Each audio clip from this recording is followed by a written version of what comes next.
بوڑھا ہو گیا لیکن کربلا کا واقعہ ابھی تک تازہ ہے. جسم قبروں میں سلا دیے گئے لیکن ان مقدس خونوں کی تاثیر آج تک باقی. بظاہر یزید زندہ بچ گیا تھا لیکن امام حسین نے یزیدیت کی رگوں کو کاٹ دیا اور بظاہر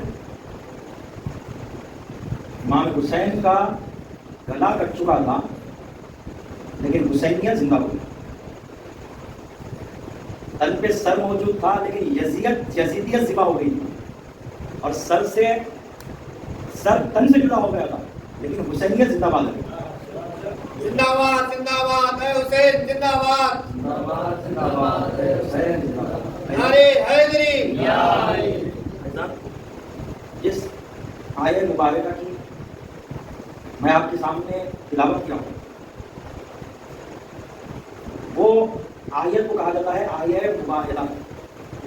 آپ لوگ بھی آشنا ہے ابھی ایام محرم سے پہلے 24 کو روز مباہلہ گزرا ہے. اس آیت کو کہتے ہیں آیت مباہلہ. تو ہوا یہ کہ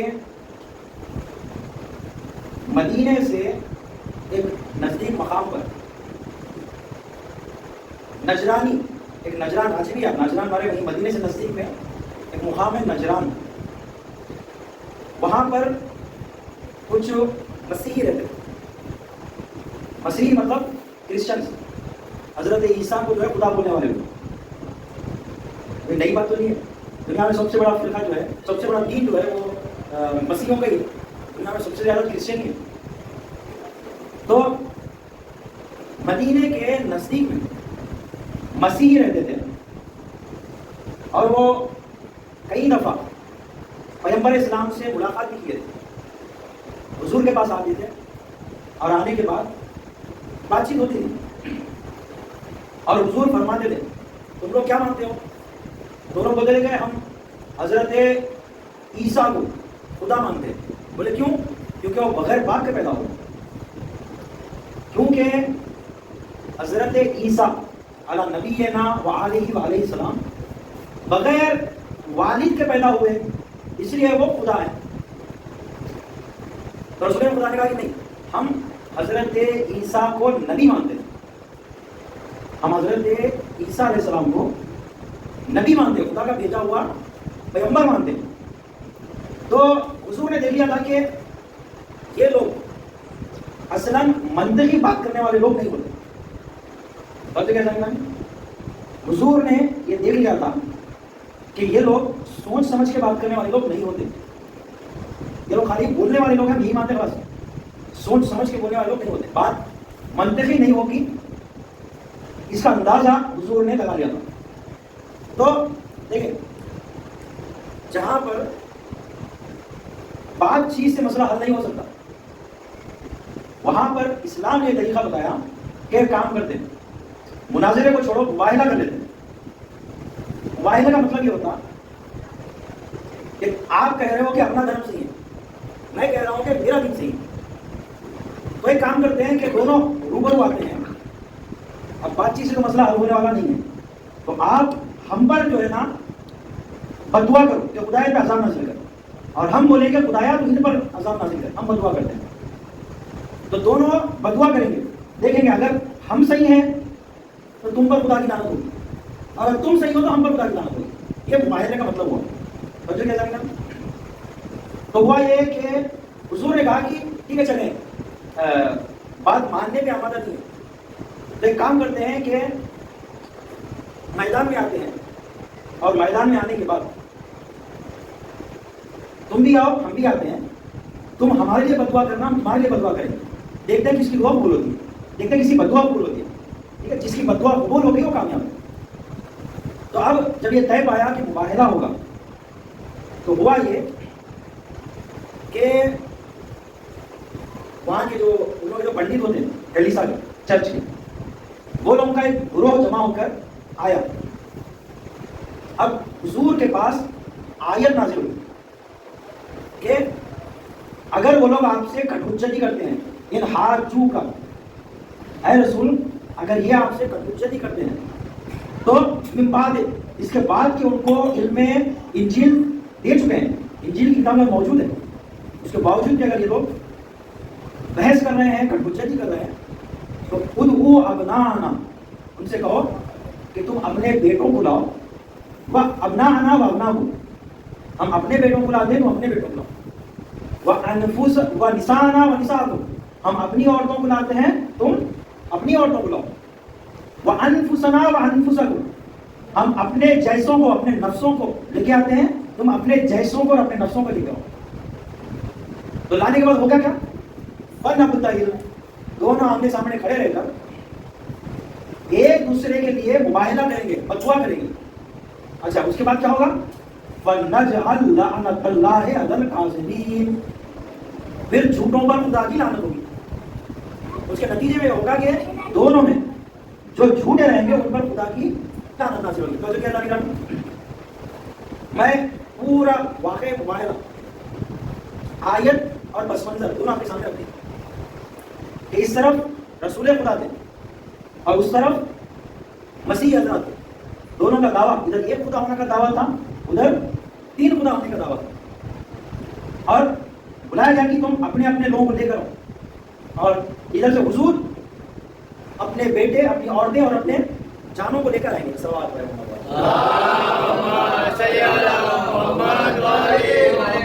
نگرانی ہوا یہ کہ جب ایک دوسرے کے روبرو ہوئے، اب یہاں پر امتحان کی گھڑی تھی، جن کی زندگیاں ایک مدت تک بتوں کو پوچھنے میں گئی، وہ آیا مباہلہ کے جواب میں آئیں گے۔ حضور سے فرما دیا خدا نے کہ اپنے بیٹے، اپنے عورتیں اور اپنے نفسوں کو لے کر جاؤ۔ اب جب یہ مباہلہ اور یہ امتحان کی گھڑی آئی، اب کون سے مسلمان کے گھر سے کون آنے والا ہے؟ حضور لے کر جائیں تو کس کو لے کر جائیں؟ ایسے ہے کون جن کو حضور لے کر جائیں؟ یہ امتحان کی گھڑی تھی۔ اچھے خاصے تو تازے تازے مسلمان ہیں، زندگی پوری بتوں کو پوچھنے میں نکل گئی، اور وہ مقام مباہلہ میں آئیں گے، وہ بھی توحید کے تصدیق کے لیے۔ خدا ایک ہے یہ ثابت کرنے کے لیے کوئی آئے گا۔ جب امتحان کی گھڑی آئی تو رسول خدا نے بچوں کی جگہ امام حسن اور حسین کو لے کر گئے، عورتوں کی جگہ بی بی فاطمہ الزہرا کو لے کر گئے، اور اپنے نفسوں کی جگہ مولا کائنات کو لے کر ایک سوال پڑھا۔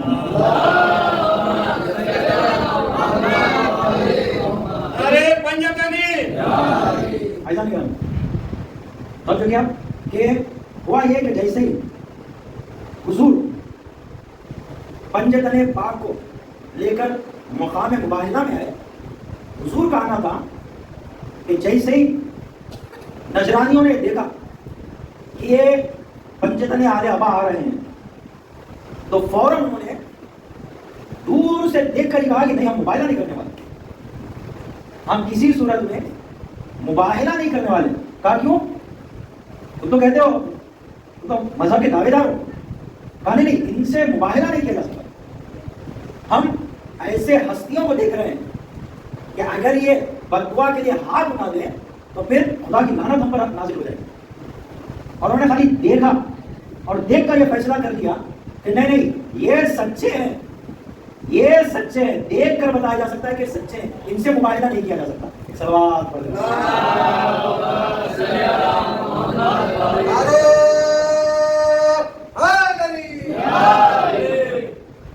اس میں بہت زیادہ سوالات بھی ہیں کہ جن کو غیر مسلمان دیکھ کر یہ بتا دیتے کہ ارے یہ تو سچے ہیں، ان کی نورانیتوں کو دیکھ کر پتا چلتا ہے سچے ہیں۔ بی بی زہرا جب میدان مباہلہ میں آ گئی تو کافر بھی دیکھ کر بتا دیتے کہ بی بی سچی ہے، جھوٹی نہیں ہو سکتی۔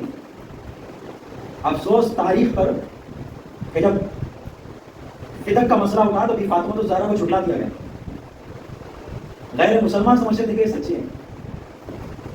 ایسا ایک بات جو سمجھنے کی ہے وہ یہ ہے کہ سچائی کا تعلق بولنے یا نہ بولنے سے ہوتا ہے. ٹھیک ہے.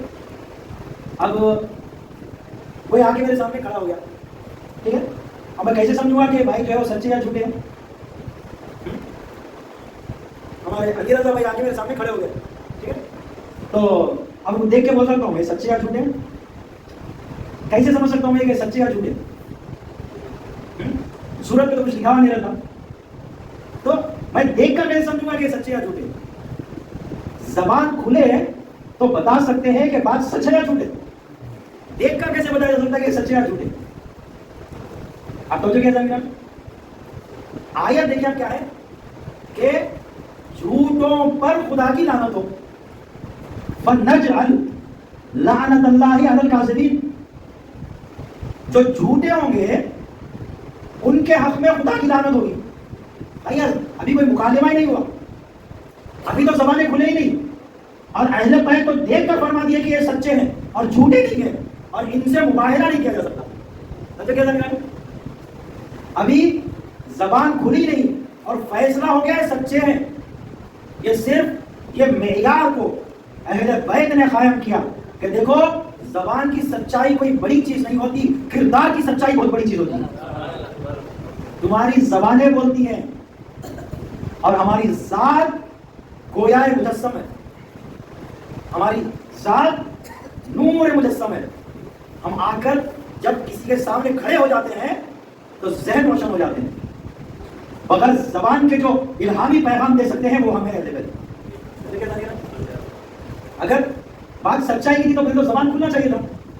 بغیر اس کے کہ نہ ادھر سے کوئی بات ہوئی نہ ادھر سے کوئی بات ہوئی, دیکھ کر فرما دیا گیا کہ یہ سچے ہیں اور ان سے مباہلہ نہیں کیا سکتے.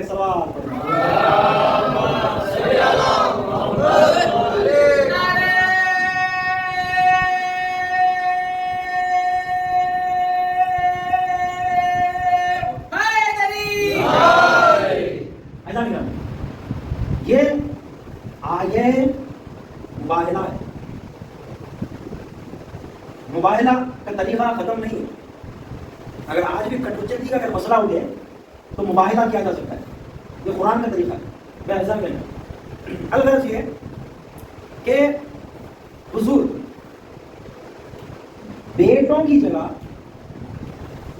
امام حسن و حسین کو لے کر گئے.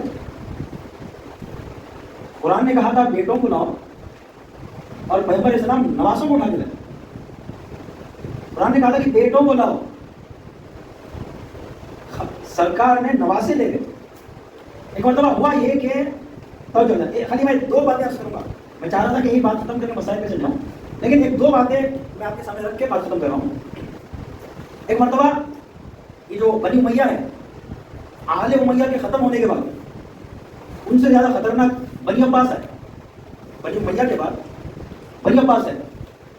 پوچھا گیا کہ بھائی رسول خلافت میں تم کیوں آئے؟ تو بولے ہمارا دور سے جا کے رشتہ لگتا ہے بنو عباس سے. وہ بنو عباس جا کے لگتے ہیں اب جو ہے حضرت عباس سے, اور عباس جو کہ عباس جو ہے وہ رسول خدا کے چچا تھے, اس لیے ہم لوگ اپنی خلافت آ لے ہیں. بولے آپ لوگ کیوں بول رہے ہو کہ جو ہے ہماری خلافت عباسیہ, ہم رسول خدا کے جانشین ہیں. تو بولے کہ نہیں ہمارا دور سے رشتہ جا کر لگتا ہے عباسیوں سے, اور یہ عباسی جو تھے وہ رسول خدا کے چاچا کا نام تھا عباس, تو وہاں سے جا کے کنیکشن لگتا ہے رسول خدا سے. بات سمجھے میری بات؟ مثلاً بولا گیا کہ بھائی عمل لیر کے رہنے والا کوئی ایک آدمی اپنا آدھار کارڈ پیش کرے تو گورنمنٹ کی طرف سے جو ہے نا اسکیم مل رہی ہے, تو کیا کریں؟ میں آپ لوگوں کے نام ہٹا کے میرا نام دے دوں؟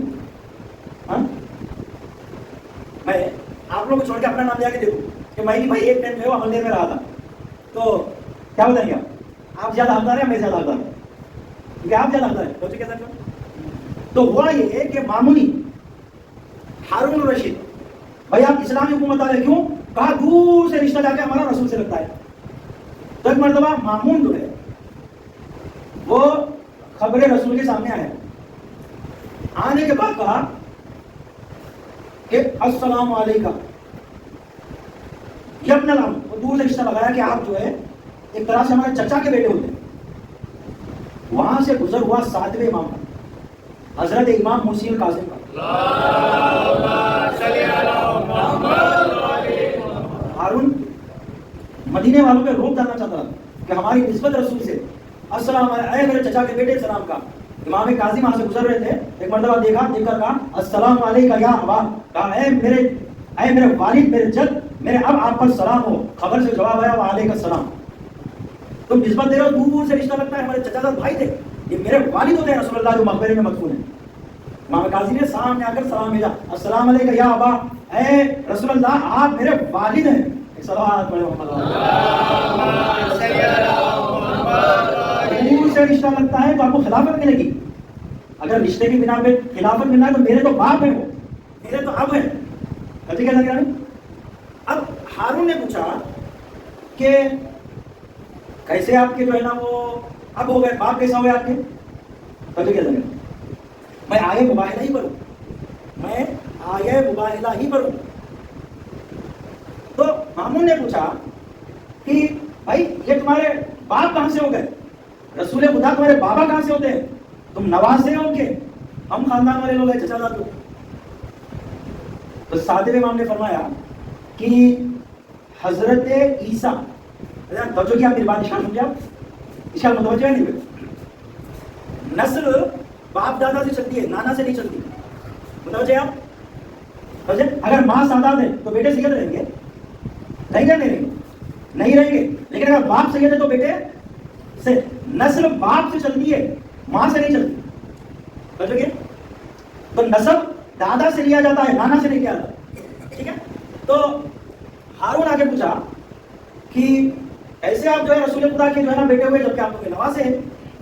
تو صادق امام نے فرمایا کہ حضرت عیسیٰ، ایسا نہیں ہے متوجہ کیا کہ میں آیے مباہلہ سے ہٹا نہیں. تو صادق امام نے پوچھا کہ یہ بتاؤ کہ حضرت عیسیٰ نبی ہے یا نہیں ہے؟ تو فرمایا ہاں ہے. کہا حضرت عیسیٰ کا کون سا نبیوں کا سلسلہ ہے؟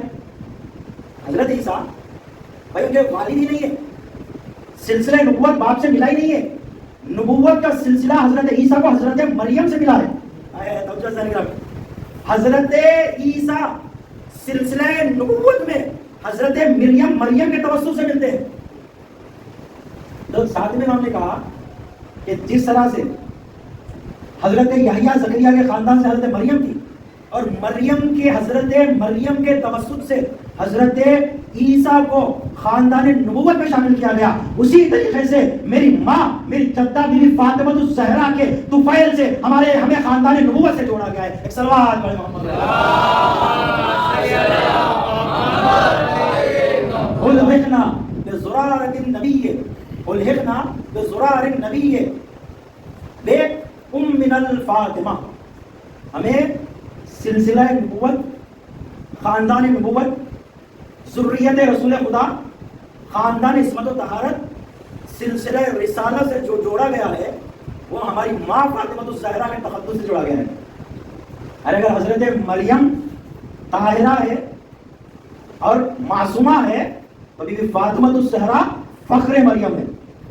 اگر بیوی مریم اس لیے مقدس ہے کیونکہ بیٹا اسے مسیح ہے اور معصوم ہے، تو میری جدہ بیوی فاطمہ الزہرا باپ بھی معصوم، شوہر بھی معصوم، پورے کے پورے بیٹے بھی معصوم. صلوات پڑھیں محمد.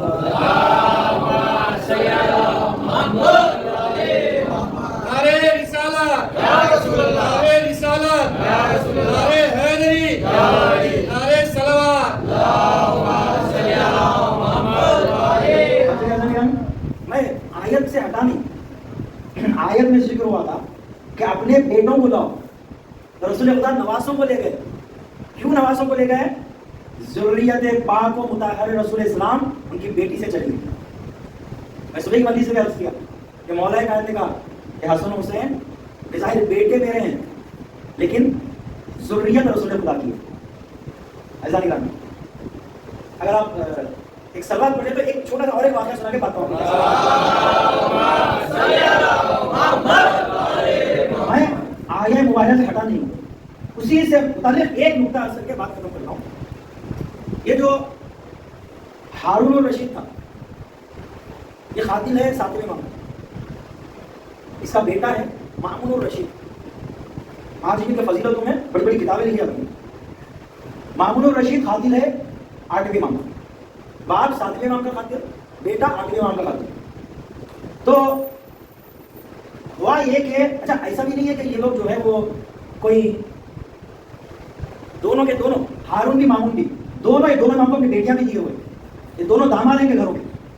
مطلب کیا سمجھ رہے ہیں, 7ویں امام بھی داماد ہے, 8ویں امام بھی داماد ہے, دونوں کے گھروں کے داماد ہیں. اور اس کے باوجود وہ کہتے ہیں نا کہ سیاست جو رہتی ہے پالیٹکس وہ ماں باپ نے دیکھی.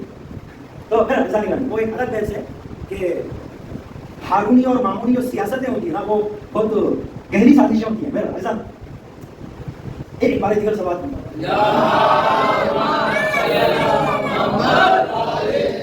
ہوا یہ کہ مامون عباس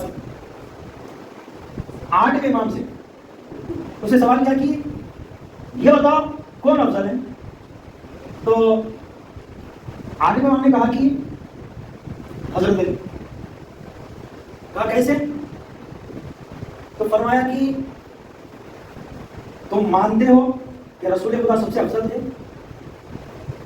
تو مامون بولا کہ ہاں مانتا ہوں. کہا کہ اگر تم یہ مانتے ہو کہ رسول خدا سب سے افضل ہیں تو آیہ مباہلہ میں خدا نے حضرت علی کو نفس رسول قرار دیا ہے. اگر تم یہ مانتے ہو کہ رسول سب سے افضل ہے پورے امت میں تو یہ ماننا پڑے گا کہ رسول کے بعد علی پوری امت میں سب سے افضل ہے. ایک صلوات پڑھیں.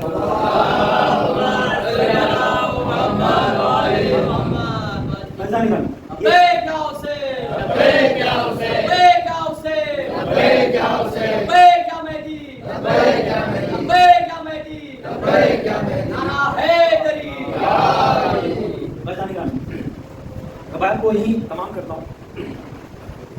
آیہ مباہلہ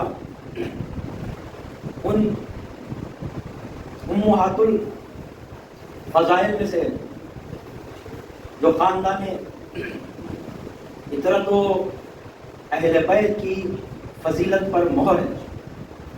آیہ مباہلہ شان و کردار و فضیلت آل نبی پر سند ہے, ثبوت ہے صداقت آل نبی پر, پنجتن پاک کی فضیلت پر اور افضلیت پر دلیل ہے آیہ مباہلہ.